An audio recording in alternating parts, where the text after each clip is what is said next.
All right, hello everyone. Welcome to the 411 Ground and Pound MMA podcast. We are your weekly look into the wide, wacky, wonderful world of mixed martial arts. My name is Robert Winfree, and I am your host as usual. So thank you very much for listening. Uh, Thank you for any kind of interaction you can do with the product. We're available on most platforms. I'm gonna say most, so YouTube, iTunes. Uh, What's the name? Is it Google Play? I forget. They changed the name of that one. It used to be something else. Um, so like again, Apple Podcasts used to be a thing. I think they changed that, or it got absorbed into something else. I don't know. Spotify, a bunch of places. So however you're listening, whatever platform you happen to be using, I'm not trying to direct you to any one platform. So whatever you're using, Godspeed, rock on. Uh, Interacting with the product a little bit is tremendously helpful. So, like, comment, subscribe. If you've done any and all of that, share uh, on your social media platform of choice or just people you know in your real life, whatever works for you in that respect.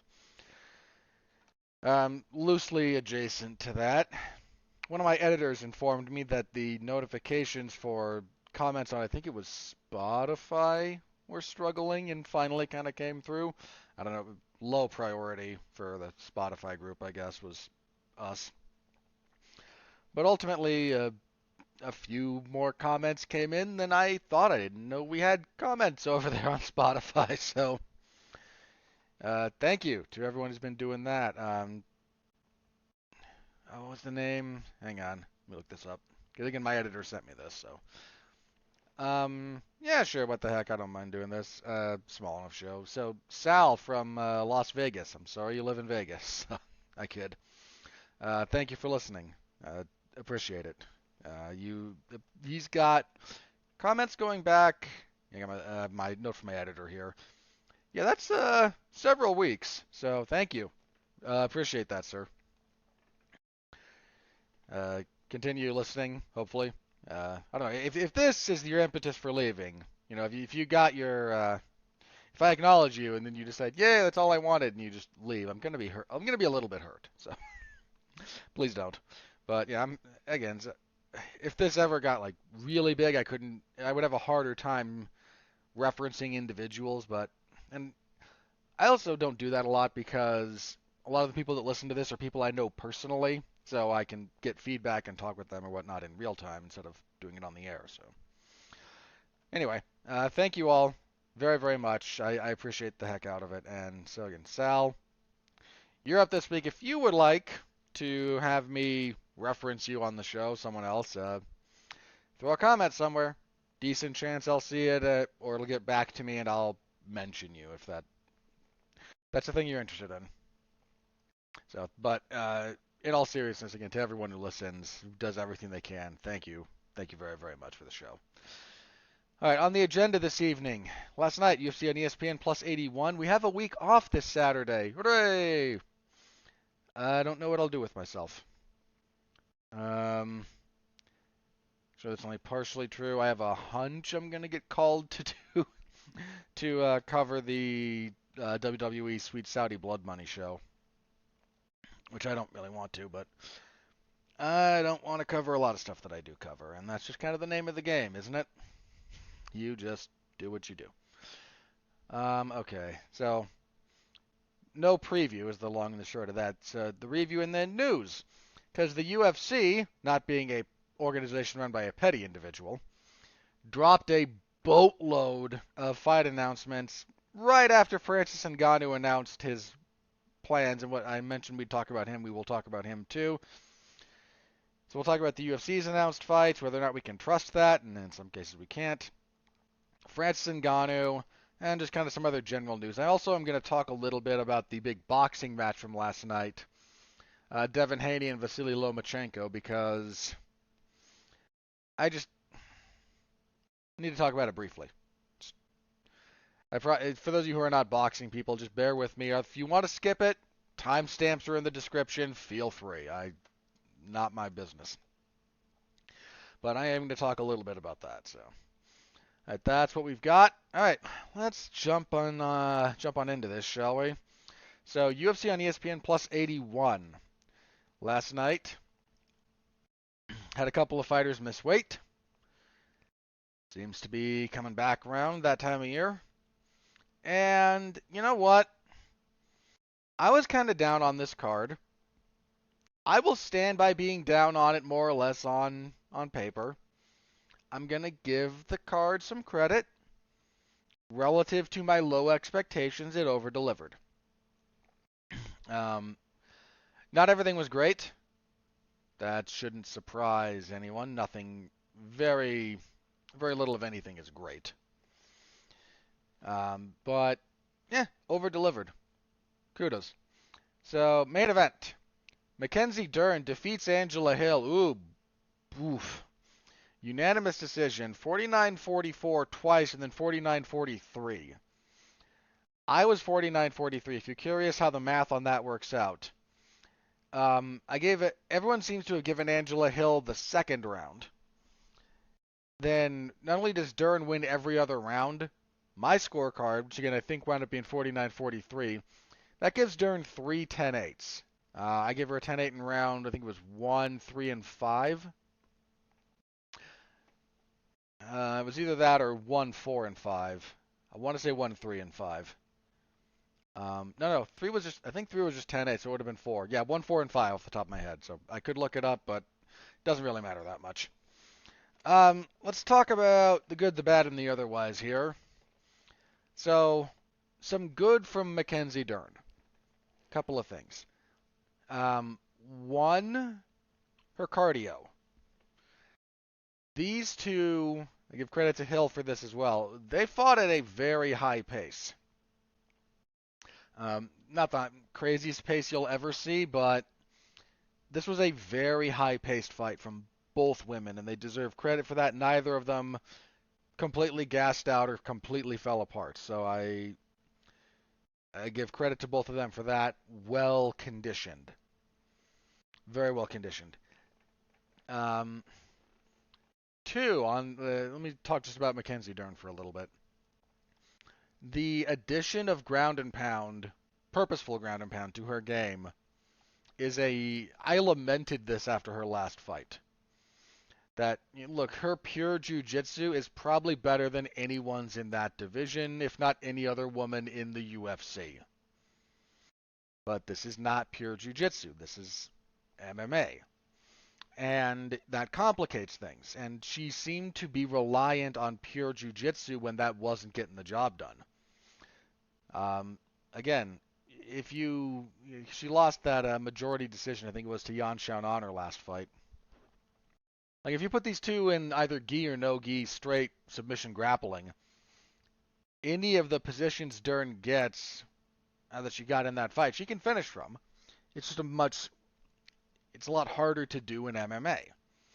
There's a number of reasons for that.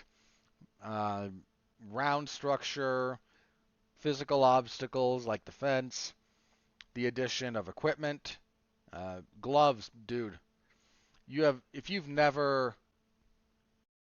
only ever done like regular grappling, if you want to understand the difference it can make, buy some cheap MMA gloves and roll with them on and see the difference. It's pretty darn big, actually. It messes with a lot of stuff. So it was just, her pure jiu-jitsu wasn't winning out because of some of these complicating factors, even though her pure jiu-jitsu is, again, much better. So adding ground and pound to her arsenal and adjusting some of her priorities on the ground, I think, helped a lot. She prioritized control a little bit more here. And I think that was to her benefit. Especially down the stretch. I mean, once Hill started fading, and again, I give Hill credit for not falling apart, the pace they were fighting at, like, personally, I'm probably falling apart after 10 minutes. It was that intense. But again, I mean, I'm also not a small guy, so for whatever it's worth. It was this was a pace that not a lot of people can reliably sustain, and they both held up well. You still slow down the stretch. There's very few people who do. I hate to use this guy as the default example of this, but there's very few people who do what Max Holloway does. Like Holloway just um, Holloway gets better over time. Um, what is I saw someone graph this out because there's actually like a genetic component to how your cardio works. Uh, some people start fast and then decline, like you're on a slope. Some people do the bell curve. They start slow, peak heavy in the middle, and then taper off. Some people do the other thing, so the reverse bell curve, where they start high, dip in the middle, and then kind of come back up towards the end. Some people are very, very steady. Some people do the kind of rocket thing, where they start low and then just take off as the fight goes on. And Max Holloway, again, you don't find a lot of people who get better as the fight goes on like that cardio-wise. Like their pace escalates consistently. It's rare. Holloway's one of the few. Neither Dern nor Hill was that, but so naturally there's a little bit of fall off. Neither of them again completely fell apart. But when Hill started slowing down, Dern started prioritizing riding a little bit more, finding her offensive options. She tried an armbar a couple of times, and I give Hill credit. She gutted through some tough spots with some pretty good technique. And in a couple of cases, being very lucky about when Dern went for the armbar. I The logic behind going for the submission late in the round is that if you don't get it, you don't really lose position and you don't really wind up penalized too heavily for it. So you got, 20 seconds left, sure. Go for the armbar. It wasn't quite that with Dern. Like there was intent behind it, but she would only really go for those later unless the attack was very, very obvious. Uh, so one of the consequences though is you can get to a point where I can finish this, but maybe I don't have enough time left in the round. And that again, it's kind of the trade-off. So it's a strategic decision. There's arguments either way. I'm just noting what happened, not critiquing it in that respect. Um, yeah, she was landing some pretty nasty elbows. Angela Hill's left eye was swollen pretty badly by the end of this. Um, yeah, Dern's physicality seems to have come up. She looked more muscular. I think she talked about it before, and like she put on some weight, so her weight cut was tougher, but there's some physical advantage to that. She dropped Angela with a right hand in the first round, and then was it the third? I think it was the third when she landed that knee. So actually, my round scoring might have been 10-8 third, and then 10-9 fourth. So I shouldn't harp on that. It doesn't matter that much. She kind of feinted a takedown to get Hill to start level changing, and then just fired a right knee, hit Angela Hill square on the point of the jaw. Like, she didn't quite go down from that, but she was badly hurt. Um, so I like the addition of the ground and pound. Like some of the strategic decision making on the in her grappling, as well as again what she like shifting priorities just a little bit. Solid. What There's still some stuff lacking. And some of that was disguised by the matchup here. That doesn't mean I'm not saying that it was disguised because Hill sucks. It was disguised by the style matchup more than, because Angela Hill is a good fighter. So, but she has a way in which she fights, as does everyone. Sometimes those style matchups mask issues. And Dern still has an issue of pursuit. She still pursues kind of in straight lines. someone who has good mobility and counter striking is still going to give her problems. That's how Jan kind of chewed her up at times. Um, who's the other one who did that to her? Okay, it was pretty recent. That's what Marina Rodriguez did. Just pretty easily, pretty consistently land a few, move back, circle, angle off plant counter, repeat. That still seems like a viable strategy against Dern because Hill doesn't do that. Hill prefers either to be coming forward, and if she's not, she'll just kind of meet you there and expect you to back off and reset first. Never quite played out here. Like that style of Angela Hill masked some of those issues from Dern. I like the pace that Dern fought at. She's faded a little bit more in the past than she did here, so appreciate that. Her takedowns are still an issue. She hit a pretty decent judo throw, kind of the old headlock throw, in I think it was the first round. The problem with that judo throw, and this is true of a lot of judo throws, because, and this has to do with sport judo. Sport judo's winning position, they do some grappling on the ground so you can get submissions.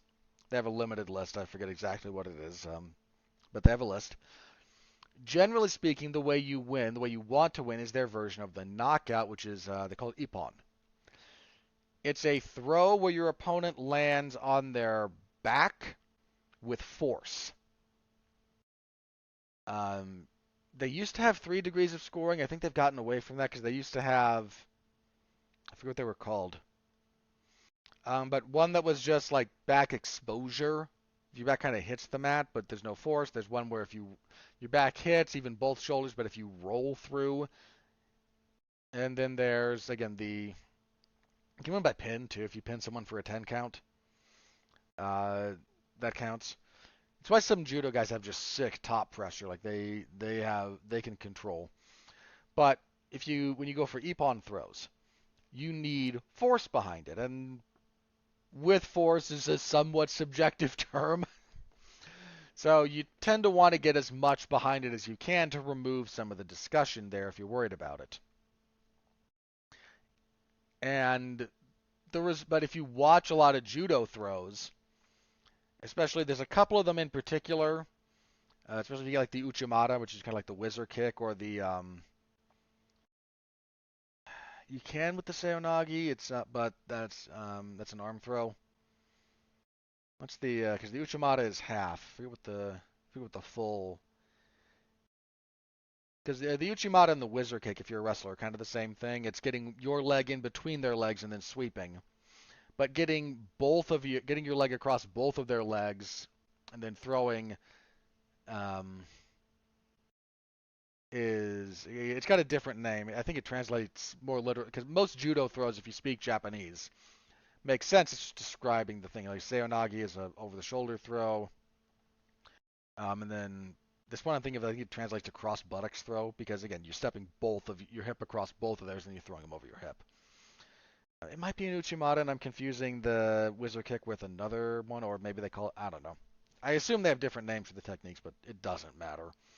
The point being, if you see some of those throws again, kind of especially the hip ones, or if you've got like a collar tie and then you try to go over the top, frequently the party throwing someone, the one who will win the fight based on the rules, winds up with their back taken or winds up rolled over because there's enough momentum going through it.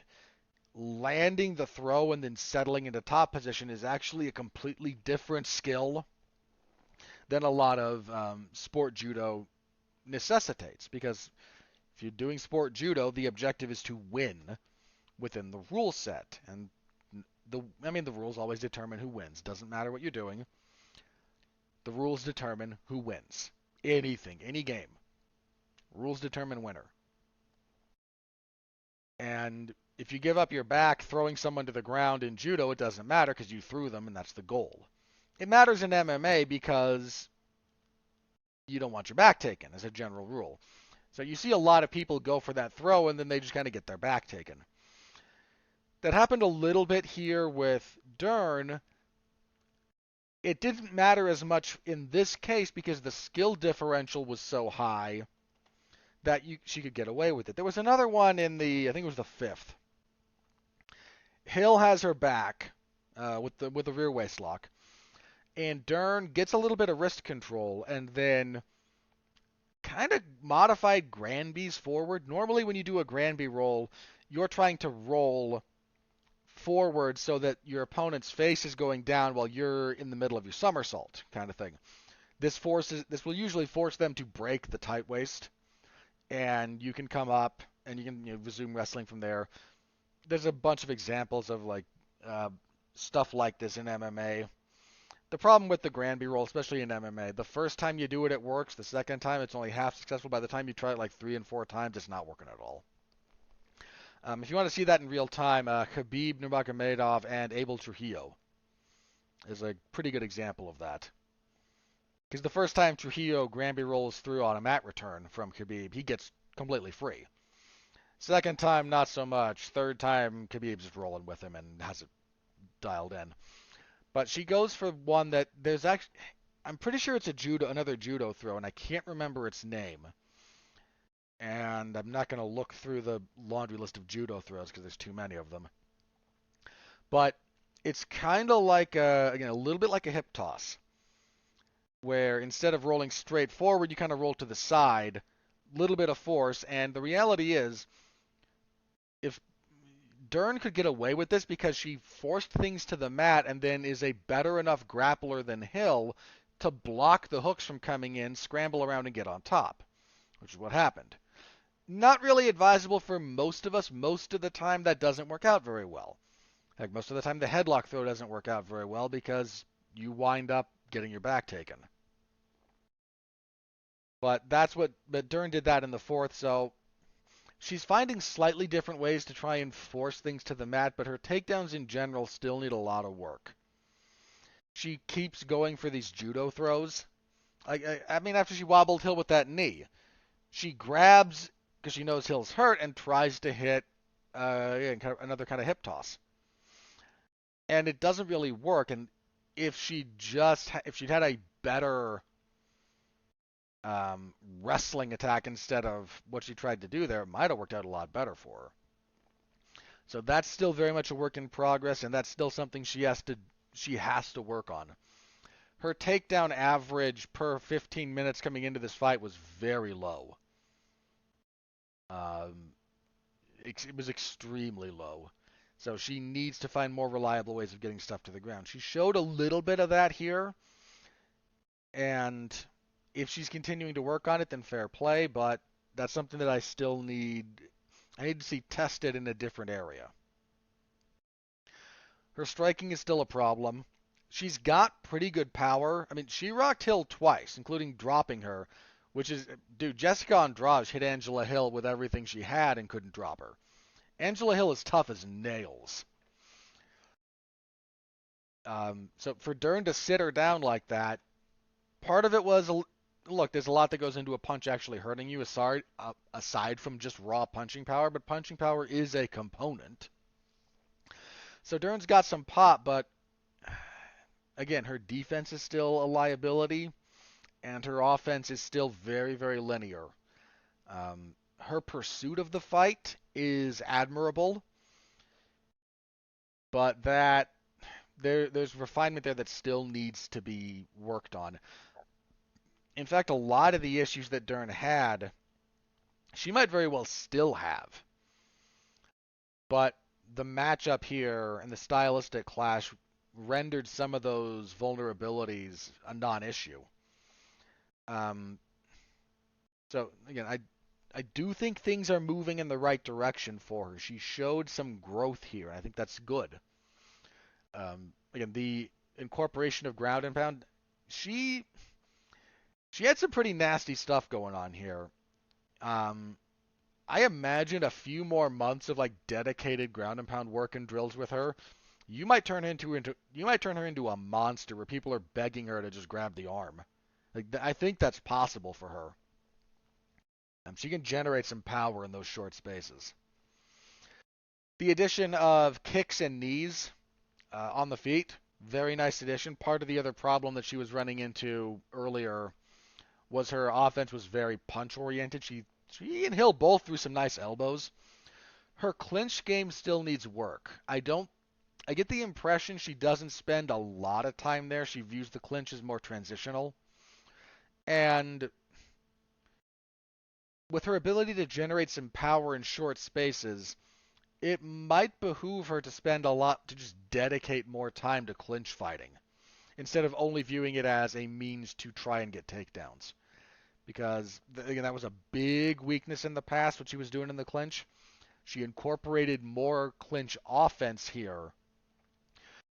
I get the impression she's doing it as a means to as a step along the way to either break free or transition to a takedown instead of doing it just for its own sake. And that's a strategic and a mind shift, but I think it's one that again might benefit her. The cardio I mentioned already looked very good. So still some stuff that might need to be sorted out, but incremental progress. Like part of the problem with some of her previous fights, fight over fight, was you weren't seeing much progress, and that's a problem. Here, I think we finally, for the first time in a while, I feel like there was some definitive progress made from her last fight to this one, and if this continues, I think that I think that bodes very well for her. She's always had a lot of ability, and seeing part of it really start to come to fruition here, if she's able to maintain the progress and the development, she could be a real problem for that division. She's already not an easy out, but she could be a serious problem.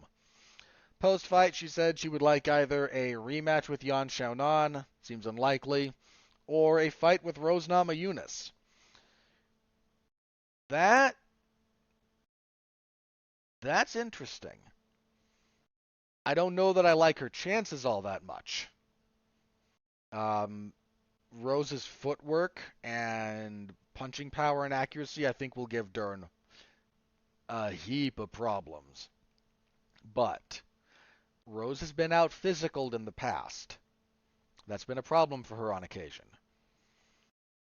And Dern is very physical. So Rose is also a little bit accommodating of people who take her down. Not not the most accommodating, but like Zhang Weili was able to out wrestle her for long stretches of their second fight. And if Rose was struggling from underneath Zhang, and Zhang's physically strong, but Zhang's also not nearly the guard passer or I might even say not even sure she's the same ground and pound threat that Dern represents. Although that one I'm not as confident in because Zhang has serious power, and I think Zhang just hasn't dedicated a lot of her efforts to that in the past. So no, Zhang's actually sorry, I'm rethinking some of Zhang's past fights. No, Zhang's done some damage. I take that back. Zhang's probably the better ground and pounder, but again, Zhang not a big passing threat, not a big submission threat, whereas Dern is. So I don't know. Again, I would favor Rose in that fight, but we also don't know what's up with Rose, so we'll see. Uh, the rematch with Jan, if Jan hadn't um, done what she did against Jessica Andrade, I think that might be more reasonable. But as it stands, Jan is probably your next contender after, and we'll talk about this fight that got made and that got announced when we got to fight announcements. But assuming no shenanigans with Zhang Weili's next fight, uh, Yan Xiaonan and Zhang Weili as an all-China main event, especially if the UFC can get another event somewhere in China, um, that's probably too good a deal to pass up. It would be my hunch. As for Angela Hill, I don't know. I'm not trying to bag on Angela Hill with what I'm about to say here, because I've been very down on Angela Hill for long stretches of her career, perhaps unfairly. She's a reliable fighter. She has some physical tools, and she's been a pretty good analyst, and she's been a workhorse for the UFC, which they don't care about because they're the UFC. I have to listening to fighters come out and just kiss the UFC boot every week. I'm gonna say this, fighters, on the off chance any of you are listening or anyone who knows a fighter, like, I don't care what they say to you, they don't love you, and they never will. Don't fall into that. The promoter is not your friend. Please, don't do that. But and look, I'm not saying that Hill's been naive or anything. She's been around for a while. I'm sure she is fairly compensated. Well, fighters aren't fairly compensated in general, but uh, her schedule is probably done well enough for her bank account. But here's the thing with Hill at this point. She's 38. That's uh, you age differently in fighting depending on the division and whatnot, and fair play. But 38's time to be looking. You better have your exit strategy. You better have it because you're not gonna. Angela Hill, I feel pretty confident in saying this. I kind of, I doubt she's fighting in the UFC in 3 years. I really doubt that. I might be wrong, but she's 38. Hill is not only a. I hate to say this as a giant negative. This is a statement of fact. She's nearly a 500 fighter. She has a record of 15 and 13. Now, there's a chunk of split decisions in there that you want to argue, fine. I'm not saying you couldn't make the argument. I'm saying she did lose them. She's got 28 total fights. The vast majority of those have been in the UFC. Like, her second ever professional fight was her UFC debut. She won that, lost to. She went down to Invicta for what, 4 fights? Yeah, she had a 4 fight stretch in Invicta, won all of them, and ever since has been in the UFC. So of her, what would I say, 28 fights, 23 of them have been in the UFC. And the vast majority of those, take a quick look at this actually. Um, yeah, of her, so again, also of her 28 fights, 22 have gone the distance. That's a lot of miles. Um, so again, between the age and the miles, my hunch is she's closer to the end than the beginning. This was, barring a couple of fights where she just got run over, this might be the worst beating Angela Hill's ever taken. Again, her face was lumped up by the end of this one. I imagine she'll be fine.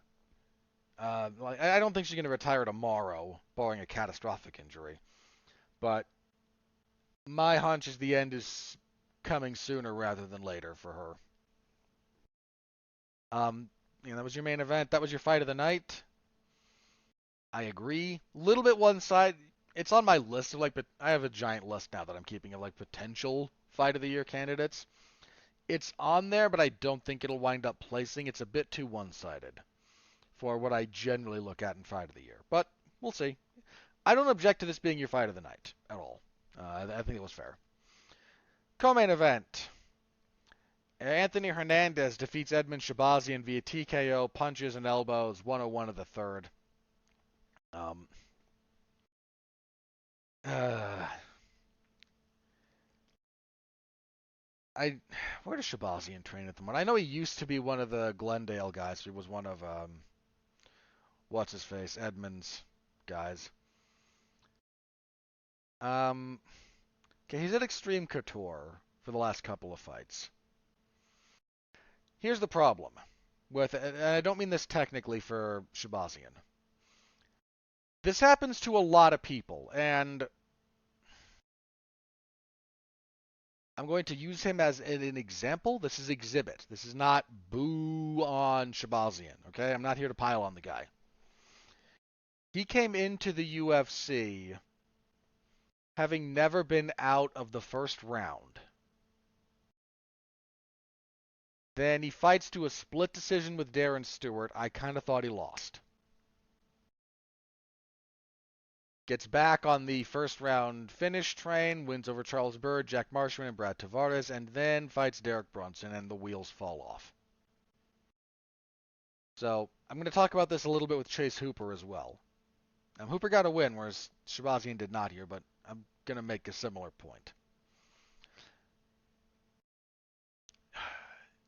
Coming into the UFC with less than 10 fights is risky for anyone. Coming into the UFC very young is risky because the physical damage you can take can violently derail your development. To say nothing of the psychological damage. And yet, look, not to be all weird about it, but fighting is psychologically damaging. I don't just mean like physically brain damaging. Violence is a traumatic thing. If you're worried about me going soft, I'm not going soft. This is a statement of fact. Being on the receiving end of violence is traumatic. Doing violence is traumatic. They even if you go your entire life without ever taking a solid blow to the head, if you do violence to other people, it does damage your brain. It is traumatic to your brain. Again, the same way being on the wrong end of violence, and even if you don't want to say physical violence, if you are just the victim of persistent emotional and verbal abuse, yeah, again, the brain's response to that can be categorized as traumatic.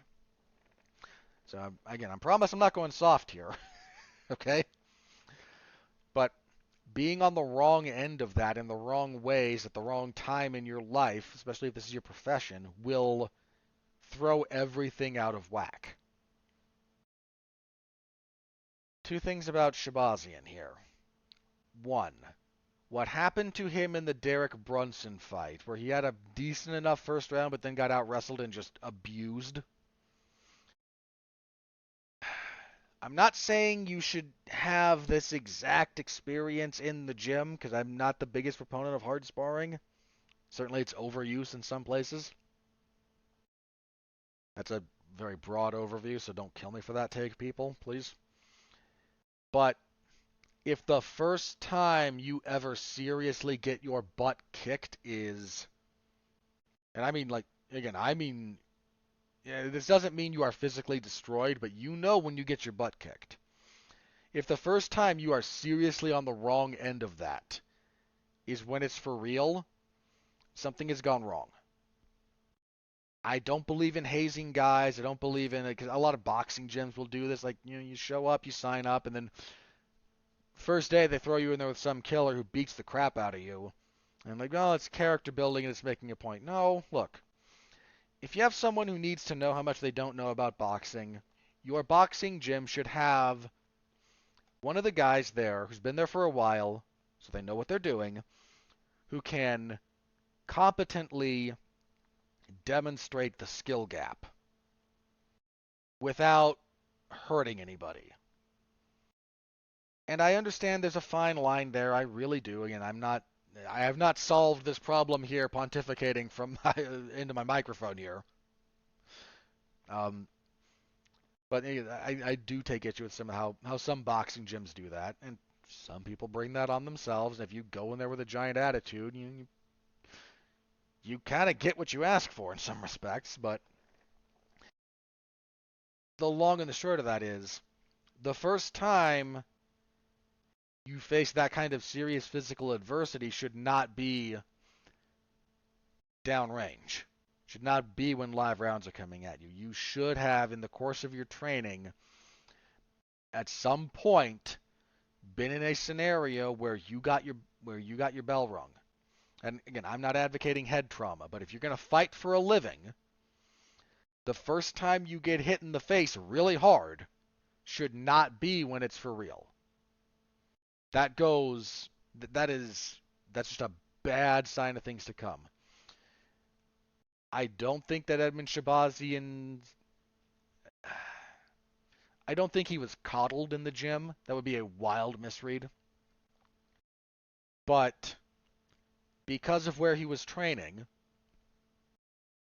I don't think he was ever put in the positions that Derek Brunson put him in until there was Derek Brunson doing it and smashing the crap out of him with elbows. And that's a real, like, you don't want to learn that lesson that time that way. That needs to be taught and experienced under controlled circumstances first so you know what to do, so you know what it feels like. Because otherwise you got nothing. And he didn't for a while. Dude, you watch that stretch, man. That, like, Brunson, Hermanson, Imavov stretch. Shabazian doesn't know what to do off of his back. Especially in some of the positions. Like, his guard isn't the worst thing in the world, but he had no idea how to escape really bad positions. No idea. And it got him hurt. And it got him hurt badly. Like, Brunson messed him up. Hermanson did a number on him all fight. Imavov messed him up.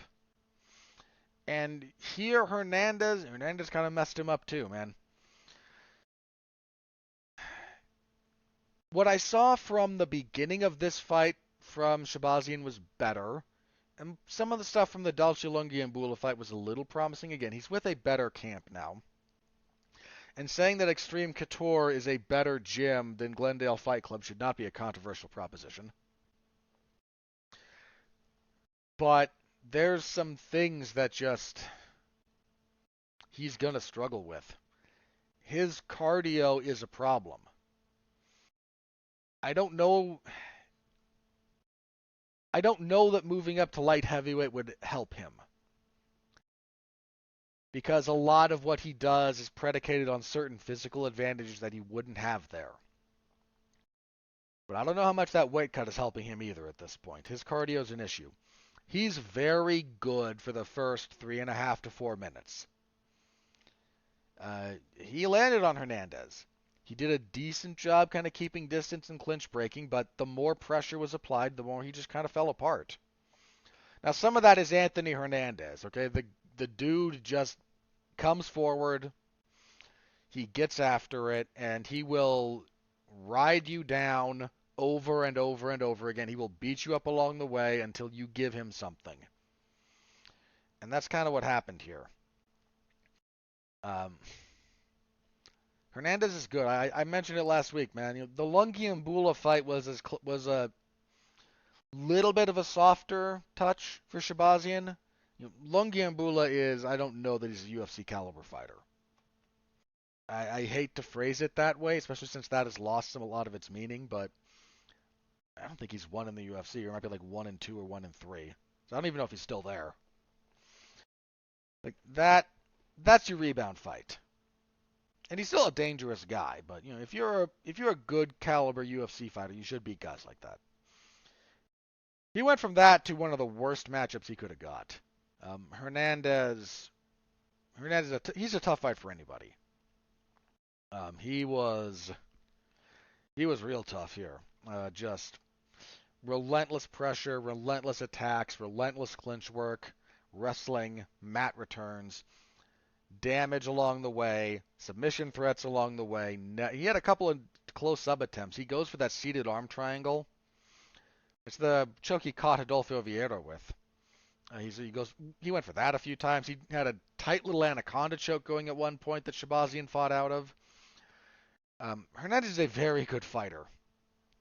and he just worked over Shabazian. Um, I think there are probably still a few positives for Shabazian, but and he's with a better camp. That still takes time. It takes time for coaches and fighters to figure each other out. It takes time for the fighter to learn a new system and the coach to adapt their system to the individual fighter, because that's really how this works. You can have your fighting system, coaches, trainers, but your system has to be adaptable to a certain degree because fighters are not factory assembled.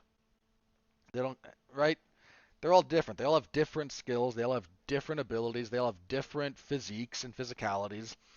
And you figure out, how does my fight style and how does my philosophy and system meld with what this fighter does really well, and in theory you come up with something that works.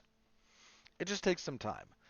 I'm not I'm not ready to completely throw Shabazian out with the bathwater, but it's also kind of to the point where I'm not sure being in the UFC is doing him many favors. So I imagine Hernandez fights somebody ranked next, and fair play to him. He's earned it. This was 4 in a row, I think. And his overall UFC record is quite good. Yeah. He is overall 5-2 with 1 no contest. Okay, he got so. Sorry, his UFC debut turned into a no contest after marijuana, and I kind of roll my eyes at that. So he's lost to Marcus Perez and Kevin Holland, both legitimate losses. Um, but the 4-fight winning streak is good. 3 of those are finishes. He's probably due a step up. So again, don't know who exactly, but I expect him to fight a ranked guy next, someone low end of the top 15. At a catchweight fight of 120 pounds, Emily Ducati was supposed to fight Poliana Viana. Instead, Viana falls out. Lupita Godinez steps in. Godinez wins a unanimous decision, 130-27 to 29-28. I don't have a whole lot to say here. Yeah, Godinez just a little bit more power, moved her head a little bit when she struck. Ducati didn't. Wasn't great. Welterweights, Joaquin Buckley defeats Andre Fialho via TKO. This was a head kick, 4:15 of the second. Buckley at welterweight, there's still issues. His blitz attack is kind of predictable, but it's only the blitz. Like when he's actually kind of just standing right about range and throwing, he's still powerful. He's still dangerous. Um, he'd fought at 170 earlier in his career. In fact, his Bellator run, I think, when he was there, was at 170. So I'm not calling him the next, welterweight title threat or anything. He's calling himself that because he's a fighter. Um, but he got a good finish here. He looked pretty good. Yeah, all in all, a successful fight for him. He looked again. I was worried that the weight cut was going to be a bit much, like he would have lost a lot of mass.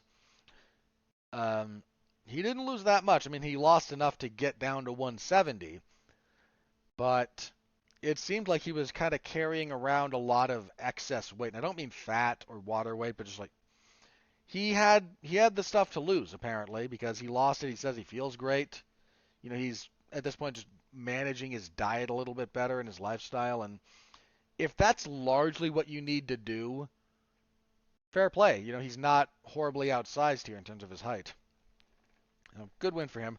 Sucks for Fialho, who fought the first round pretty well. I think he still lost it, but he fought pretty well, then just kind of got into his old habits a little bit in the second and got head kicked for it. A decent little fight here.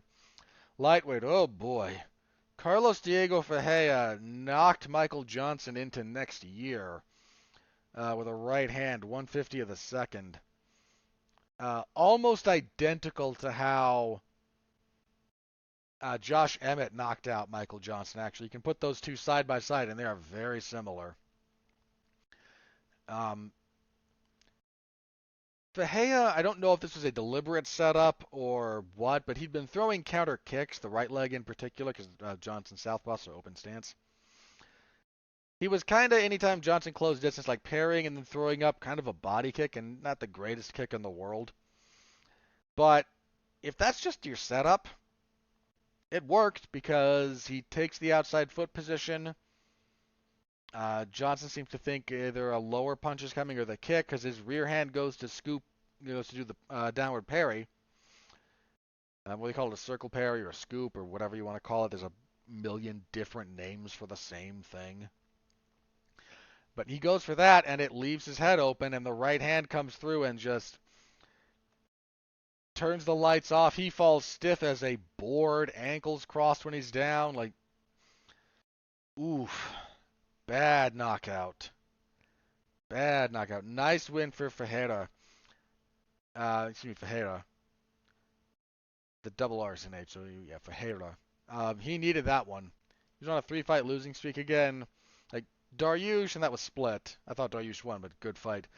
Gregor Gillespie and then Mateusz Gamrot, like, all in 2021. That's a murderer's row. Gamrot one in particular, that was bad. Gamrot got him good, but so he needed the win. He got it. Sucks for Johnson, he's 36. So again, he's not the oldest guy in the world, but he's had 40 fights. A lot of fights. 36 at lightweight, too, between featherweight and lightweight. He's been a lightweight since 2019. But, dude, how long has he been in the UFC? Yeah, 10. So he's got 13 years in the UFC. Career overall dating back to 2008. But 13 years in the UFC, man, that's a long time. And when specifically? Okay, December. So his 13th year, he's in his 13th year. 13 will come December. But that's a long time, man. And that many fights. I mean, he's another guy like almost at 500, right? 21 and 19 overall. That's close. That's real close. So I don't know. I don't know what the future holds for him. He's probably going to stick around the UFC for a little bit longer still, but it was a bad knockout. Just no two ways around. That was a bad knockout. On the prelims, Vyacheslav Borshev defeated Mahashte via TKO. Really nice combo, 237 to the second. Fun little fight here. Borshev just a little bit more technical. Mahashte, he got his in though, man. He landed some pretty good strikes along the way. There was an unfortunate eye poke that seemed that might have stopped this fight. Borshev's left eye was in the first, I think, that it happened.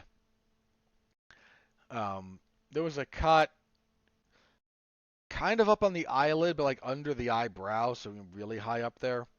That started swelling. He said in the post fight, like, yeah, I still can't see very well. He's talking to Michael Bisping, who can commiserate with bad eye injuries. Uh, but he persevered, and bless him for it. Finally got to show a little bit more of what he's capable of as he was being wrestled to death. So, pretty good finish. Catch weight of 117 pounds because Vanessa Demopoulos missed weight. Karolina Kowalkiewicz defeats Demopoulos via unanimous decision. 30-27 across the board. Demopoulos is more known as a jiu-jitsu player, but boy, she can't get the fight down there to save her life. She's got decent power, and they just struck it out for the whole 3 rounds, basically, and Kowalkiewicz landed better and more often all the way through. Fairly academic. Our other missed weight here, Orion Kosi missed weight. Gilbert Urbina defeated him. Front kick to the body and then a couple of knees, 255 for the second. Urbina was, he looked pretty good here. Took him a little bit to get going, but he's rangy for welterweight. He'd been off for a while. He fought Brian Battle in the finale of that stupid tough season. And he took that fight on short notice and up at middleweight lost, and he took time off to really kind of refine himself, and reintroducing himself here at welterweight, he looked pretty good. A lot of body work. He was dropping some hellacious elbows to the body anytime he got on top. One of which seems to have damaged one of the ribs of Kosi. Mentioned it between rounds, and then just front kicks from Urbina. One of them finally hits just wrong and locks him up. Couple of knees that were perfunctory. That fight was done. Really good reintroduction for Gilbert Urbina here. Heavyweights. Blah. Rodrigo Nascimento defeats Ilir Latifi via split decision, 29-28. Don't get the split. Yeah, I don't really get the split. But this was crappy heavyweights. Lightweight, Chase Hooper defeated Nick Fiore via unanimous decision, a 30-26 and then two 30-27s. I can see the 30-26, I think, first. Hooper was a guy I was a little worried about after his last fight because he got the crap beat out of him in that one, man. But he moves up to lightweight. Seems to be helping him. His defense is still porous. Nick Fiore is not exactly a scintillating striker, and he was landing on him. Hooper just persevered through it, kept a high pace, kept good offense, had some fun grappling exchanges. Again,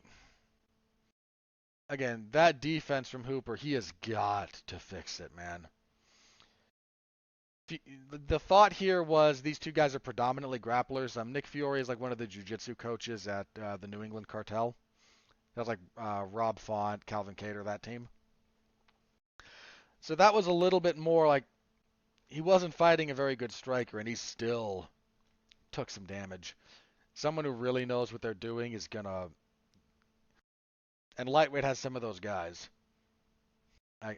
Hooper's one of these people, man. Like, he came to the UFC, he had more than 10 fights, but he came in at like 19. He came into the UFC with literally 10. But man, there's someone at lightweight who's going to do to him what Steve Garcia did. And again, man, that's the kind of stuff that you really, the Garcia fight, when I watched that, like, you shouldn't be having this experience the first time in the cage. Again, somebody in training at some point should have been able to demonstrate everything that Garcia did so that he could react better. Because he reacted badly to everything Garcia did. Reacted a little better here, but I also think that two things, and I'm not sure which is more important. I think lightweight is better for his frame. He doesn't have to cut as much weight, and he's a fairly lanky guy. So lightweight was probably inevitable given he's still physically maturing. So that probably helps. But Fiore not having a lot of oomph and not having a lot of technical acumen on the feet probably helped a lot too. So I don't know. I'm still not sure what exactly is going to happen with Hooper. But we're going to find out. So, because again, he got a win here, and not the worst win in the world. It's a decent enough little fight. Women's flyweight. Ooh. Natalia Silva defeats Victoria Leonardo via TKO punches and a head kick, 2:58 of the first. Silva just beat the crap out of Silva was like a minus 900 favorite, looked every bit that. Just mollywopped her. Yeah, that was just beating. And kicking everything off, Temba Gorimbo defeated Takashi Sato via unanimous decision, 30-27 across the board. I had more hope for Sato in this one, but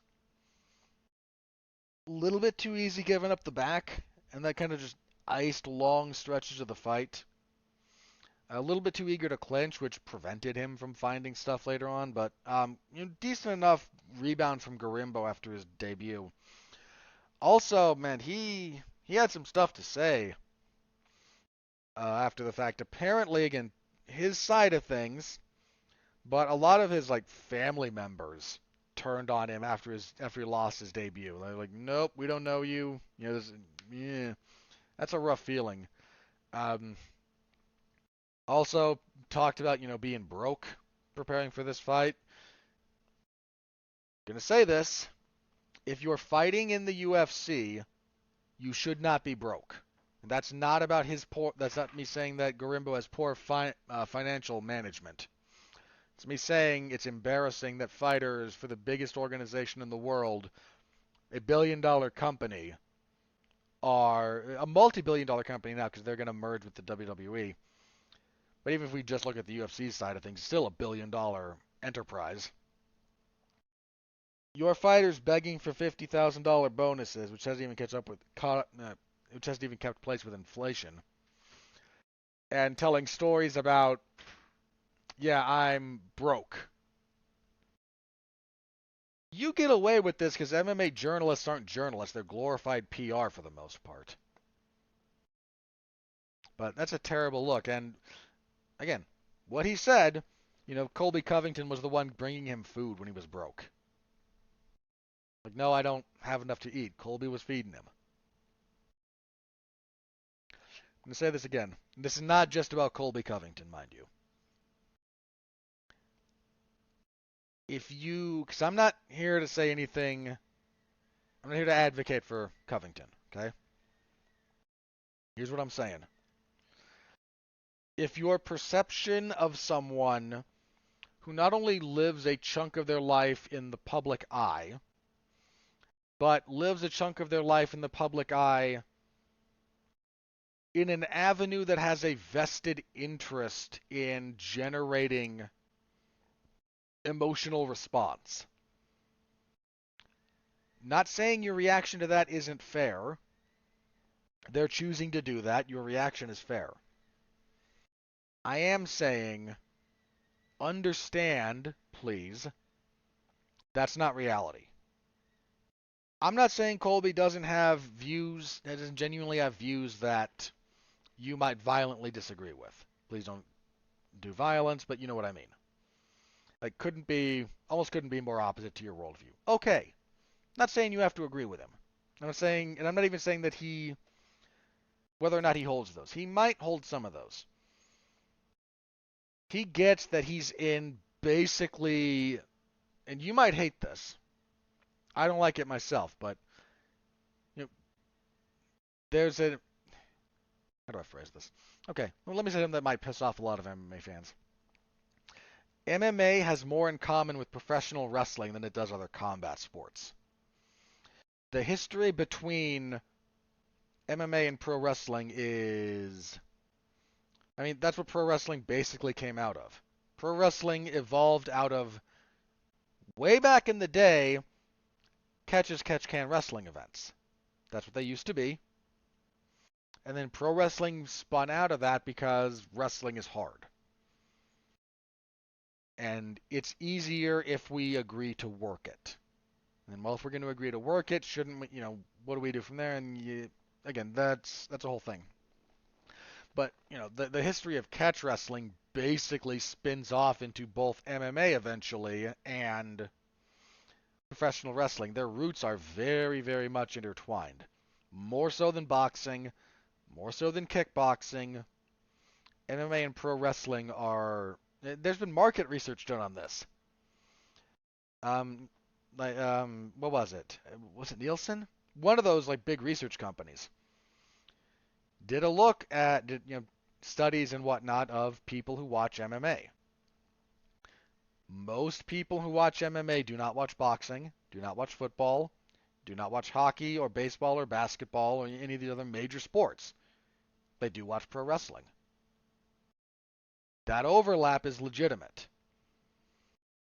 And a lot of fans don't like it, but it's real, and they try to dismiss it, which is stupid because it's history. It's real. Can't rewrite history to fit your narrative. Sorry, don't care what side of the political aisle you're on. Don't do that. History is history. We have to learn from it. But look at the fighters that really took off, man. How many of them, on some level, got that this is pro wrestling? that the presentation of this is pro wrestling. Dude, even the guys who take this super seriously, and I don't mean to just cast this in pro wrestling terms, but even someone like Khabib, like that man, there's nothing gimmicked about Khabib. But tell me that his overall presentation isn't reminiscent of certain elements of professional wrestling. It is. He just takes it very, very seriously, and he is himself. Colby, my hunch is, again, knows. I'm not saying he's a complete 180 from his gimmick, but rather it's like parts of me turned up to 11, which is how, like, that's kind of the ideal pro wrestling gimmick, isn't it? So you're not faking it the whole time. Take something about yourself, crank it up, and let people react. But if you think that that's reality, you're going to be sadly mistaken. I don't know whether or not Colby Covington is a decent human being. I don't know the man at all. Never met him, never interacted with him in any capacity. I know that there are a bunch of stories about what he does when he's not mugging for the camera.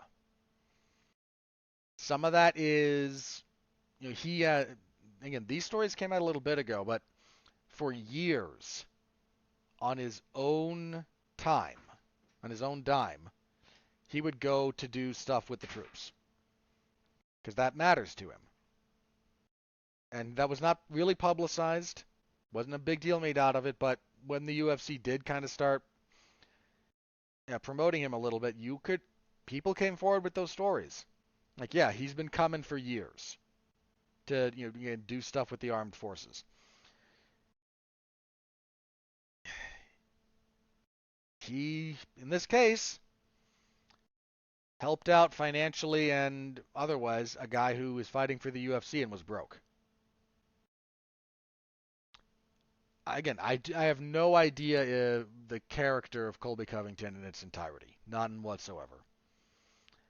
I am saying if you think he's nothing but the slogan-spouting, loudmouth jackass that he is to garner attention in a sport that mandates you be attention-seeking, you will not have taken near the measure of him, or anybody else for that matter.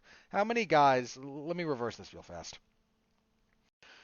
For how long did Matt Hughes kind of trot himself out as the clean-cut, down-home, all-around good guy country boy? How much of that was total crap? How much? Turns out most of it. This goes both ways. So I'm not only here advocating for the sort of villain of a scenario. The guys like George St. Pierre, the guys who come out here and say, I'm a good guy. I'm not perfect, but I'm a good person. And they present themselves that way, and who actually are, that's small, man. That is a very, very small percentage of the fighters who are what they say they are in that respect. So all I'm saying about that, again, not saying Colby's a good guy. Don't know him. I'm saying, again, if you think what he is on camera is what he is in totality, you're going to be mistaken. And that's true of anybody. You listening to me right now, I don't know what you think of me, but I guarantee you that you do not have all of it because we interact in this capacity. So hopefully you think well of me, at least well enough to keep listening. But again, like if you had to, sum up my character, you couldn't do it. And that's okay because I'm just here doing this and you're doing your thing and that's cool. But look, this is true of everyone I podcast with. I know because I'm pretty good friends with most of the people I talk with. Not all of them, but most.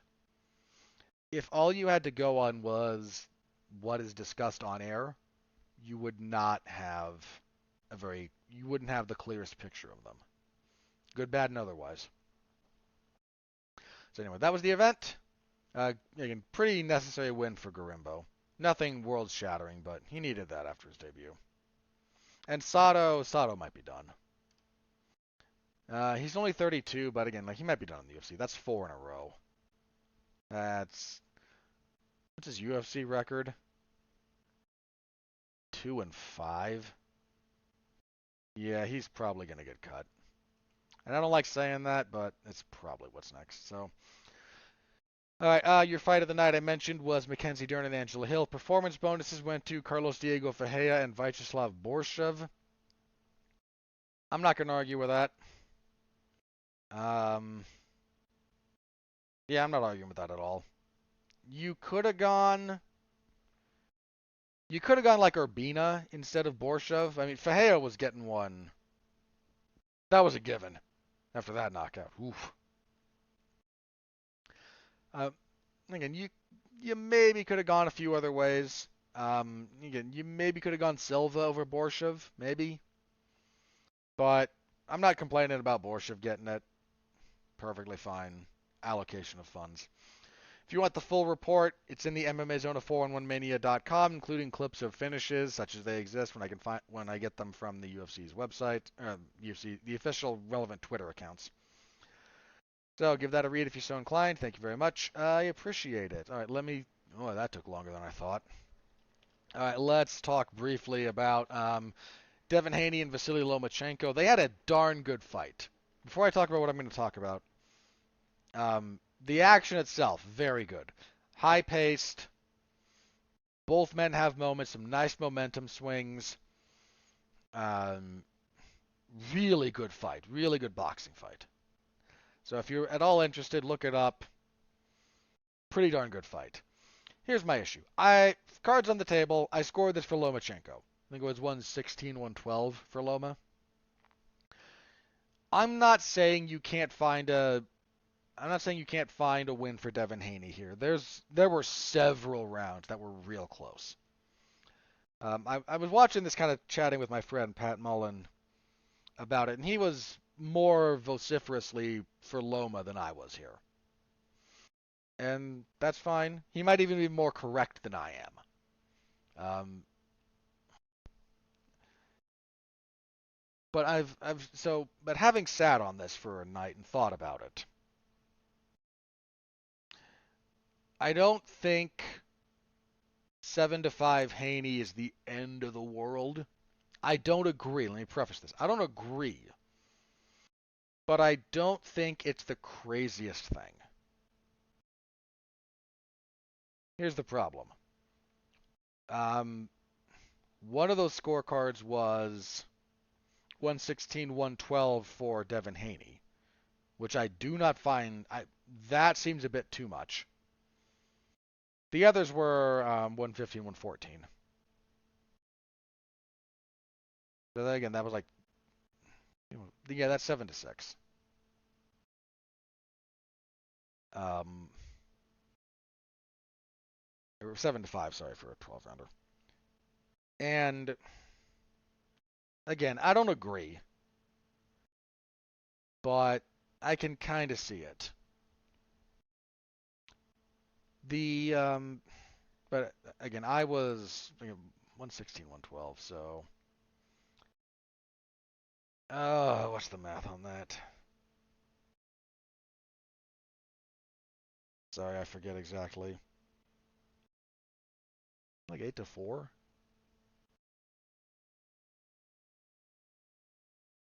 Yeah, that's 8-4, because then it's 7-5, 6-6. So I think it was 8-4 for Loma, and Pat was like 9-3, I think he was. The problem is, here's the big problem. Okay, one of the judges was Dave Moretti. I yelled about Dave Moretti after the fight between Gervonta Tank Davis and Ryan Garcia. Because Dave Moretti, that incompetent, doddering buffoon, scored the second round of that fight at 10-10, That's the round where Davis dropped Garcia. Now, for those of you who don't know, in boxing, if you get dropped, that's like an automatic point deduction. If you get dropped, you're pretty much losing that round 10-8. It's possible to do enough to gain back the point and still lose the round 10-9. I think one of the judges did that.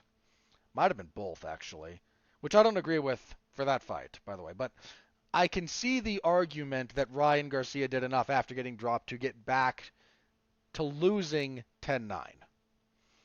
Scoring that round a draw is criminal. In this fight, Moretti's not only one of the judges, he scores round 10 for Devin Haney.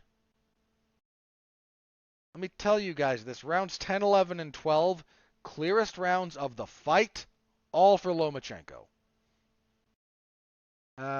12 is a little bit more iffy, but 10 and 11 should have been the easiest rounds to score. Scoring that round for Haney, again, that should be criminal. This geriatric, and he's 70. Dude's in his 70s. He should have to answer for this. This is 2 big fights in a row. This guy has categorically screwed the pooch. Now, I don't know if this is corruption or incompetence. Because corruption requires specific evidence, and I don't have it. But you give that second round of Garcia and Davis a 10-10, then you give round 10 here to Haney. My man, you should not be doing this anymore. Either because you are corrupt or you suck. And it doesn't matter which. Unless you're worried about legal issues. Then, yeah, you better know the difference. But this guy should not be doing this anymore. Moretti has been a miserable judge for decades. This is one of the guys who screwed Marvin Hagler, by the way. If you've never seen the fight between Sugar Ray Leonard and Marvin Hagler, 1, watch it. It's a great fight. 2, his scorecard for that fight in favor of Leonard, indefensible. I maintain Hagler should have won that fight, period. That fight was not that close. That fight was not as close as people made it out to be. Leonard knew how to make it look like he was winning when he was losing. And Moretti's one of the guys who screwed Hagler on that one. Okay, this guy was like judging. He's been judging fights longer than I've been alive, I think. This should not be allowed. Okay? And I'm not an ageist in this respect. I'm trying not to be ageist at all. But this notion that time and age gives wisdom is not true. This is demonstrably not true. Plenty of analysis has been done about this in officiating in several other sports, too. This is true of like umpires in Major League Baseball. They did the data on this. Like, who are the best umpires by age bracket? Who are the worst? The new guys aren't great, and the old guys aren't great. There's actually a sweet spot in there. But because you get tenure at some point, I'm being facetious here. I don't know that there's literally tenure for umpires in Major League Baseball. But you just are there forever. Moretti should not be judging fights anymore. Period. I thought Loma won. Again, having sat on it and thought about it, I don't agree with a Haney scorecard, but I think you might be able to make the argument. I really don't agree with Moretti's in particular because he mailed that. Let's be very clear. Dave Moretti turned that scorecard in last week. Right? He mailed that in. Ugh. Now, nothing will happen. Nothing will happen. Nothing happened to him after the debacle of his scorecard with... Thank heavens Gervonta Davis got the knockout. Dude, he was on track to being screwed in that fight. And they screwed Loma here. Moretti, I don't know about the other two. Again, I'm willing to accept that you might, in good conscience, try to be able to find a Haney scorecard in there. I don't agree with you at all. Again, for the record, don't agree with you. But I might be able to believe that you are acting in good faith. I can't do that with Moretti's card, man. I just can't do it. It's inexplicable, and it's inexcusable, and he should be removed from this job. He can't do it anymore. He can't do this consistently, and the only ones suffering are the fighters. Moretti ain't suffering. The commission ain't suffering. They're doing their thing, but I said this a few weeks ago. I'm going to repeat it. It is not hard. It's not easy, but it's not too hard to get government bureaucracies, and that's what the state athletic commissions are. They are government bureaucracies. You can get them to make bad decisions. You can get them to do it. It takes inroads and some cronyism and financial incentives, and that not all of those are even necessarily have to be illegal, but those have to be in place, and you can get them to do it. Or corruption. Like if you're top-down corrupt, and some of the stuff that came out about I don't talk politics here unless it deliberately intersects with what I'm talking about. Suffice to say that since I'm talking about government bureaucracies and how they can be manipulated, top-down works too, for the record. But in this instance, like Dana White got the Nevada State Athletic Commission to sanction brain trauma for money. I imagine if they're going to sanction power slap, somebody out there has to be trying to sanction, like, just nut shots, right? That has to be a thing someone's trying to do. Someone out there is trying to say, look, it's power slap, but we take turns kicking each other in the groin. That has to be a thing someone's trying to do. And because they're not Dana White, with his connections and his money, it won't happen. But, again, that's the thing. I mean, I just want someone to make Nevada try and justify their exclusion of other rule sets for MMA. But, that's just me. But, look, you can get them to do it. You can get them to make mistakes. You can get them to hire the wrong people. But once they commit to that course of action, getting them to change course, getting them to admit wrongdoing, they will collectively jump headfirst into, I don't know, some bowl of whatever infectious diseases you want to imagine. I think my usual thing is they'll drink a gallon of bleach before admitting they were wrong. Bureaucracies, getting them to change, especially change where they have to theoretically admit wrongdoing, even like tacitly admit wrongdoing, they won't do it. Nothing is going to happen to this bozo out there screwing fighters. Nothing. It's a shame. It should be criminal. Dude, I briefly did this with, a couple of weeks ago. There was a boxing fight I watched. It was, Rolly Romero and Ismael Barroso. Tony Weeks screwed Ismael Barroso. Straight up screwed him with that stoppage. And nothing's going to happen about it. You think Tony Weeks is going to be called to answer for that decision? No. He's not. Nothing's going to happen to Moretti here unless someone decides to hit him with a fish. And you know what? If you do, God bless you. That guy he shouldn't be doing this. He just straight up should not be doing this. I will, look, again, I'm going to take off my, if I could take off my fair and balanced cap for a moment to the extent that I'm fair and balanced. Lomachenko should have won that fight. Straight up. And in particular, that Moretti scorecard, he should be investigated, man. Something. He can't do the job. Can we just say this publicly?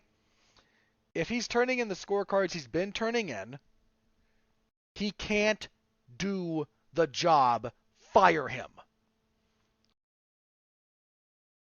We've lost that. Somehow, I don't exactly know what confluence of veneration of tenure and workers' rights and self-protectionism, and again, like just the nature of government, the ponderous nature of government. I don't know what combination of these disparate forces concocted this miasmic chimera of crap that is athletic commissions, especially Nevada's. But here we are, and it's only fighters getting screwed. All right, that's my rant on that. I feel a little bit better. So let's move on. Otherwise, I'll start repeating myself. So the UFC dropped a bunch of fight announcements. I'll talk about Ngannou after this. Let me do the UFC fight announcements first. Big one, because I think it's the most likely to actually happen. UFC 291 was announced for actually the Delta Center. They renamed it again. Good. Here in Salt Lake. I am. If I owned a laptop, man, I don't own one. So I couldn't actually cover the event per usual. If I did, I would. I would submit credential request for this one. Don't know. The UFC must have had a really good time when they brought their last card here, because that was the Usman Edwards title fight, the first one. And Jose Aldo's last fight in MMA, at least. After 278. Apparently, between the crowd and whatever else, I think Dana said after the fact, like, yeah, we had a great experience. We're looking to come back, so they brought this card. And again, I'm complaining about very little about what's been announced so far. Main event, rematch, hook this into my veins. I've been asking for this for years. Dustin Poirier versus Justin Gaethje 2. Baby. I can't wait for that one. That's going to be good. I think it was like 3 fights into Gaethje's run after the Poirier loss when we started kind of seeing the changes in his style. I started saying, like, I want that rematch. Like, I don't know how Poirier matches against this version of Gaethje. I want that. I wanted it then. I still want it now. I am psyched. Bring that on. Love it. Here's what I don't love. This is comical. Apparently this is for the vacant, quote unquote, BMF belt, now that Jorge Masvidal is retired. Dana White, when he announced this, among other things, he was asked about this, I think at the post-fight presser for the last event, at one point said, we don't do gimmick fights here. 2 minutes later, the BMF title's back, by the way. Like, no! This is not an actual belt. It was a stupid gimmick for a one-off fight. If you want, like, isn't Leon Edwards the lineal BMF champion, by the way? Because Masvidal, because he lost the title fight with Usman. So then Usman would have had it, and then Edwards knocked him out. So Leon Edwards, technically your lineal BMF. If you want to have something like this, just call it what it is. It's the violence weight title. And Poirier used to have it. I think Eddie Alvarez got it from him. Or, no. Alvarez got it from Gaethje, and then Poirier got it from Alvarez. And then Khabib got it from Poirier, and then it kind of just retired. I think it just kind of retired with Khabib. Either that or one of these two got it back after it was vacated, because like Rabaka Hitman Kaposa is the keeper of the violence weight lineage. He knows. Call it what it is. If you want to have the UFC's two-facedness about this is what gets me. Like this belt, they just don't want to have a main event that doesn't have a title on the line for some stupid reason. So we have they're all manufactured anyway, but a fully fabricated one. Like, what are we doing? Let these two guys fight. We don't need your stupid trope. We don't need your silly little thing for this one, okay? Can't wait for this fight. Like, my antipathy towards that stupidity aside. Wonderful fight. Other fights announced for the same card. At light heavyweight, former middleweight champion Alex Pereira will fight Jan Blachowicz. That is a tough fight for Pereira's debut in that weight class, man. It would be funny, though, if because Blachowicz was the first guy to beat Adesanya in to beat Israel Adesanya in MMA. If he just goes out there and kind of handles Pereira, like yeah, I kind of walked over Izzy and then I kind of walked over Pereira. Blachowicz being able to kind of hold that over both their heads would be kind of funny. Tough fight for Pereira, man. Blachowicz is tough. He's durable, physical grappler. If he gets on top of you, he can cause you problems. Good fight. I don't care for this fight. Lightweights, Tony Ferguson and Bobby Green. Here's my thing about this. I didn't talk about this after the news broke. I think it was last week. Tony Ferguson had some kind of a car accident. He flipped his truck, I think, and was arrested for DUI. You're hard-pressed to find someone with more affection for Tony's run when he was the boogeyman than me. Okay? Loved watching that man fight. I'm not sure I want to watch him fight anymore. And I hate saying that, but he's 39. That's old for lightweight. It just is. Or welterweight, or wherever he's fighting. He's also on a 5-fight losing streak, and he's been finished in 4 of those. Wait a minute. Hang on. He's been finished in 3 of his 5 losses. That fight with Justin Gaethje, man, at 249, UFC 249, Gaethje changed him. He just did. Since then, Oliveira and Dariush both beat him and probably should have submitted him, but he wouldn't give up. Michael Chandler front kicked him into orbit. And then Nate Diaz tapped him out September of last year. He's old. He's got 33 fights. Even some, I mentioned this before, like even if you look at when he was on his big run, even some of those fights he won, like he went life and death with some of those guys. Like Edson Barboza had him in trouble at a few different points. Lando Venata nearly finished him. Kevin Lee put a beating on him in the first round of their fight. Heck, I thought Donald Cerrone beat him in the first round of won the first round of their fight. And then Tony turned it on in the second, and then they had to stop it between 2 and 3. But like, he's accrued a fair amount of damage. I don't know, man. I'm starting to. Tony's always been a little bit of a offbeat dude. It's not the worst thing in the world. I'm starting to seriously worry about how that story ends. You're on this kind of a losing streak. I mean, sorry, even the Chandler fight, like I think he won the first round of that fight. He had success. He had bits of success against Nate, but he's not the same guy. And I'm starting to wonder, again, like I'm starting to wonder what we're doing here. And how this is going to go. I mean, if this fight was, anytime like between 2017 and 2019, Tony Ferguson and Bobby Green, that would have been really cool. That would have been really, really cool. In 2023, I don't know, man. I do not know. Middleweight, weird fight here. Paulo Costa and Ikram Alexskarov. So, let's talk this for real fast. Got announced a little bit ago that Sean Strickland was going to fight Abu Sapi and Magomedov, main event of some fight night. Strickland and Costa want to fight each other. Instead, they're both fighting unranked guys, and the UFC's, for reasons that I can't figure out because the UFC is using stupid double talk. Dana White got asked about this, and he said, Costa's tough, but he's been out for a while. So, maybe let him get his feet wet.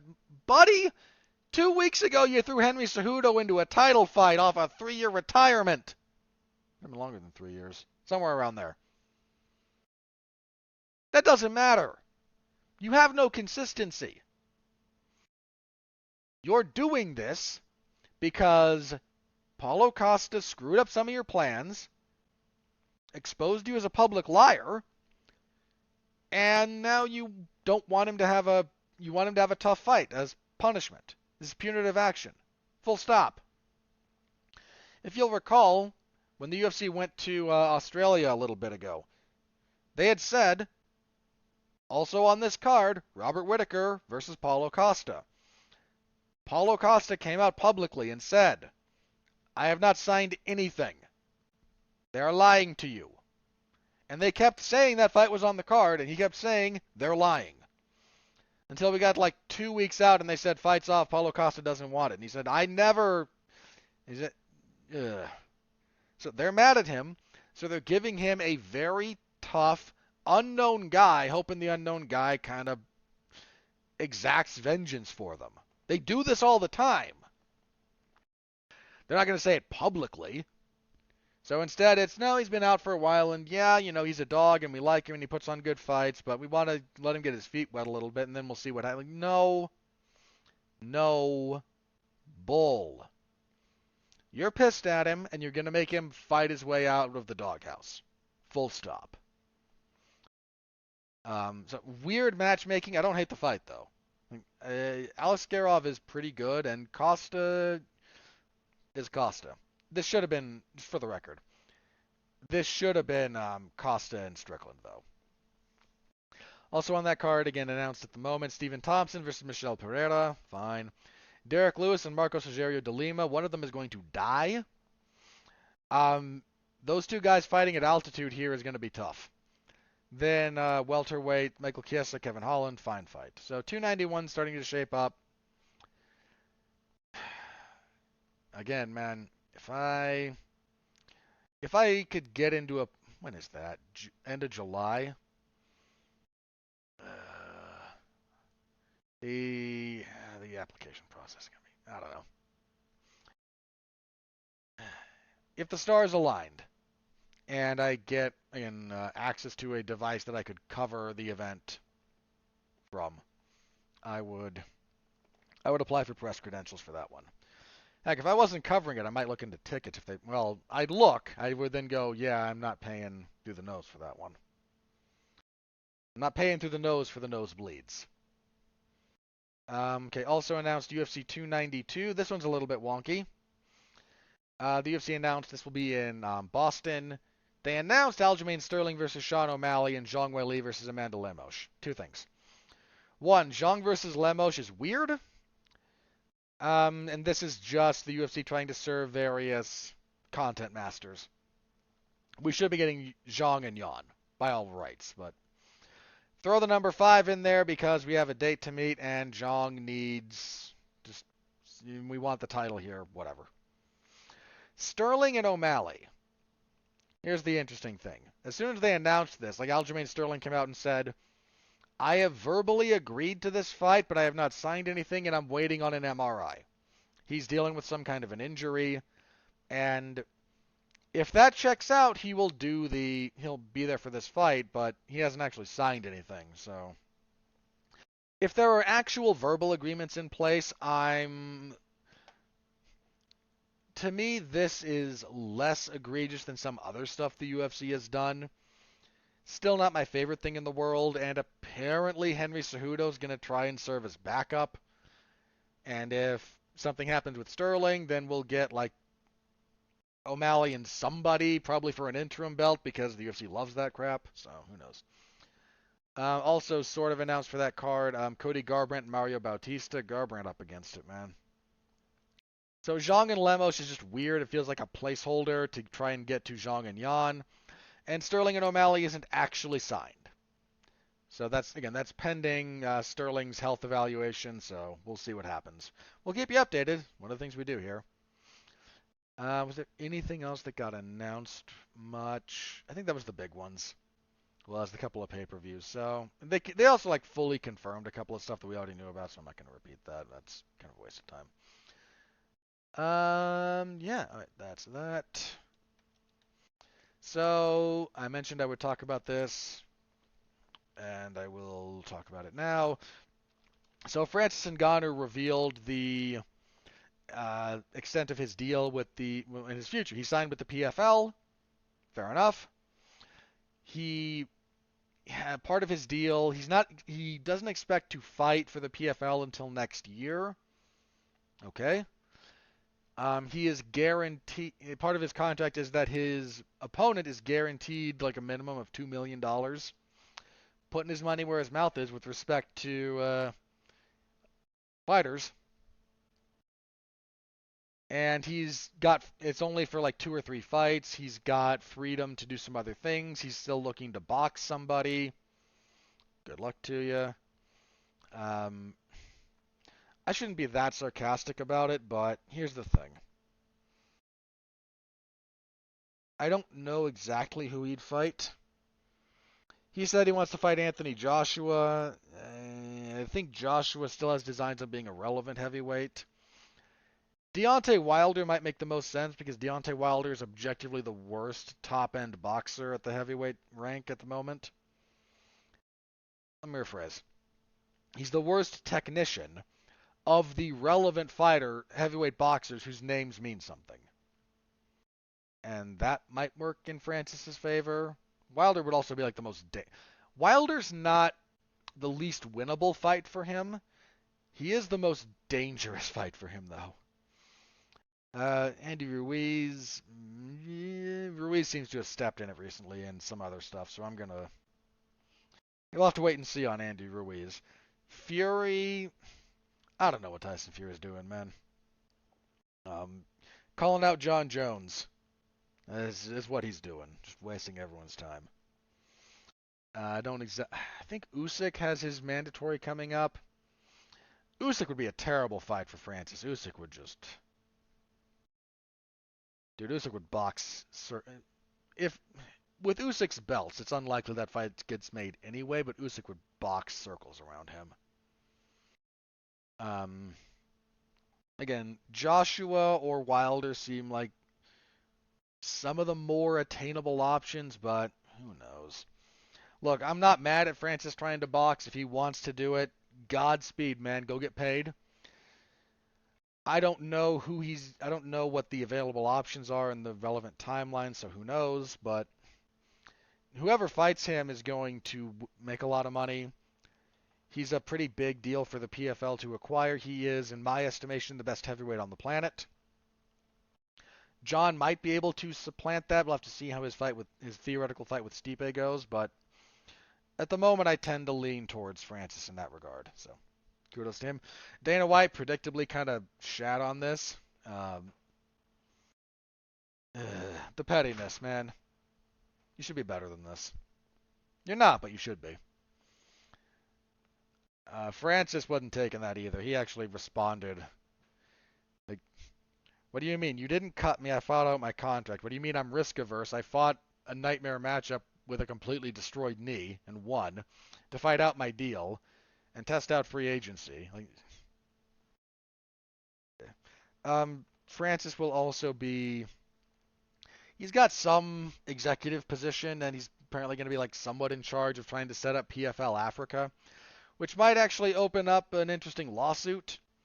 So for those of you who don't know, when the original guys behind what it was at the time World Series of Fighting sold off their controlling interest and whatnot to the people who now own the PFL, one of the contingencies was they maintained the rights to exclusivity for World Series of Fighting Africa. So we might be in some weird legal waters here. We might not as well. I don't know the specifics of it, just saying we might. Lawsuits will be filed. That I can guarantee. And that seems to matter more to Francis than a lot of this stuff, so I don't know. Again, good for him. Get paid, my man. This is the best. I mean this. Francis has the best MMA contract for this I've ever seen. He has... whether he fights a relevant heavyweight and gets paid a lot for it and helps legitimize the PFL, he wins. If he fights some bum and makes a giant ton of money and helps his opponent get a giant check, he wins. He doesn't actually lose in this scenario. But of course, the UFC homers. How did we get here, by the way? Look, there was a time when rooting for the UFC was rooting for the underdog, for the outcast. I get it.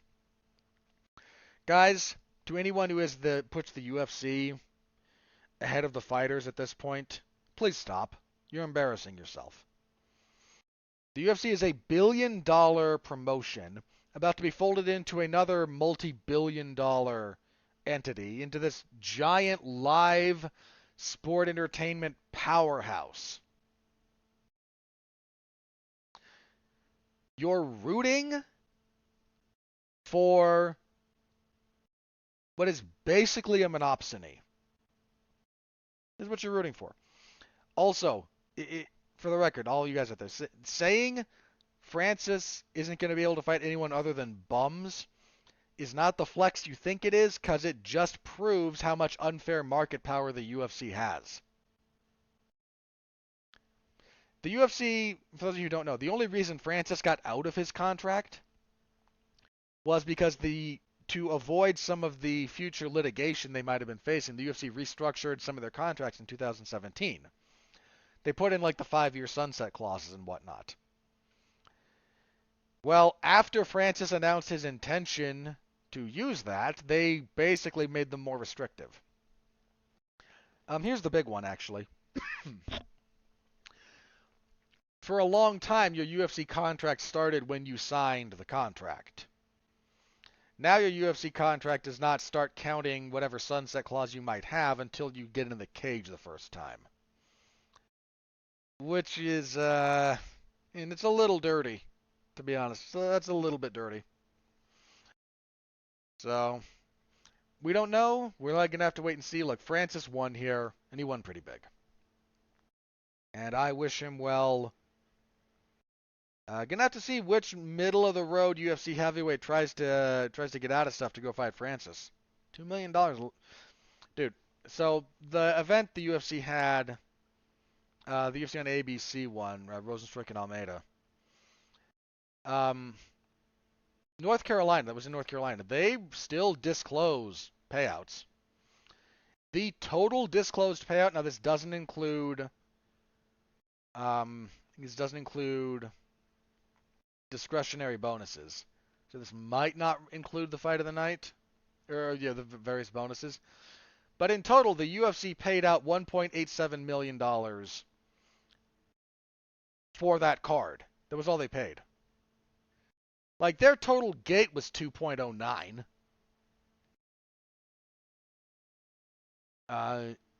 So whoever fights Francis next is going to make more money than the UFC paid everyone on that ABC card in totality.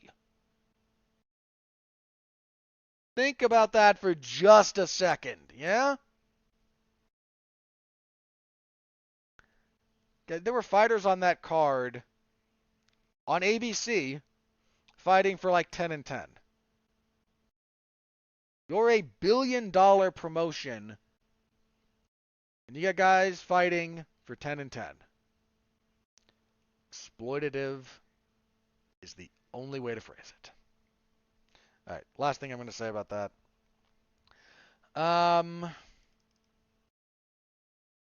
What do we want to say here?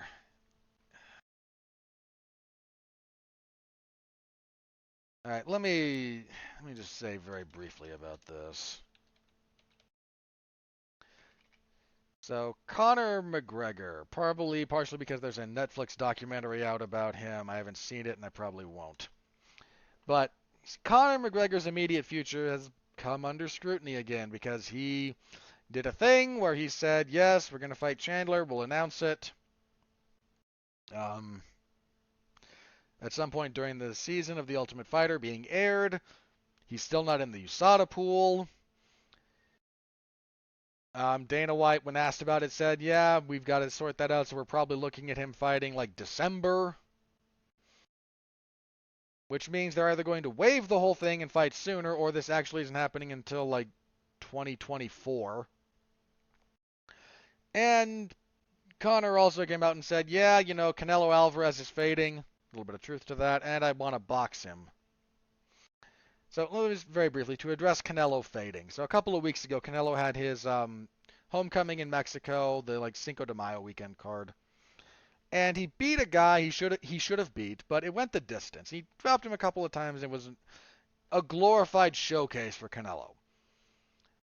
But if you look at how that fight went, and how Canelo's older fights of similar setup have gone, he has. Canelo has slipped a bit. Now, that doesn't mean he's still not one of the great boxers in the world. He is. But at his age and with his like Canelo turned pro at like 16. He's been doing this forever. That catches up to you.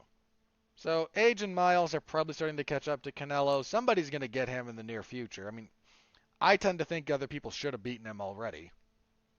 The second, uh, dude, that Golovkin trilogy. Poor Triple G, man. Feel bad for that guy. He got screwed. He absolutely got screwed. That first fight in particular. But the long and the short of that, yeah, Canelo he is slipping a little bit. And that's inevitable. Everybody does. Which I don't know if that makes the McGregor fight more or less likely, because if Canelo wants a giant easy payday, Conor's a pretty big target. Um, that's assuming the UFC will even let Conor do it, because that's the way that works. So, but Conor's still out there making noise. Dude, Canelo would flatline him. But if there's enough demand for it, we've seen stuff similar in the past. So I don't know. So the point there being, Conor's future is still a giant unknown. Just a giant unknown. All right, that's what I've got here. Let's check Twitter, see if anything crazy is broken. If not, we will do plugs and we will get out of here. Alrighty, nope, nothing new. So, plugs. This week I will be covering a few things. I'm still covering WWE's Monday Night Raw. The normal host is out on vacation, so I'm covering it again this week. That will be something. WWE SmackDown on Friday. I think we're still waiting on, because AEW's Dark and Elevation are moving. They're gonna be, I don't know where they're gonna be. I think they're gonna be on, they're gonna be on the app. Don't much because WB, what they're with. I don't know. I think it might be on a streaming service somewhere instead of YouTube. So if that comes back at the same more or less time, I might be covering that again. I'll have to wait again. We're waiting to see the scheduling and the programming and whatnot. So waiting and seeing, but we'll see. As for my other podcasts, last week, Mark and I talked a couple of streaming movies. We talked about Tetris on Apple TV and the Boston Strangler on Hulu. And it was Mark and I getting together having a good time. This Tuesday at our regular time, actually let me confirm that. I'm 99% sure. Yeah, Tuesday, normal time of 9 p.m. Eastern, just me and Mark, we will be talking about Fast X. I am not thrilled. The week after will be The Little Mermaid. I am less thrilled. What's the week after? Spider-Man. Oh, golly. We're just... dental cleaning is coming up. Yeah, we're just...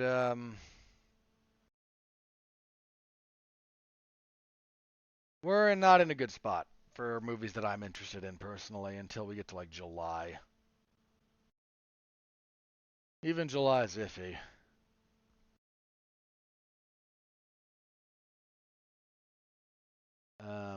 Yeah, even July is iffy.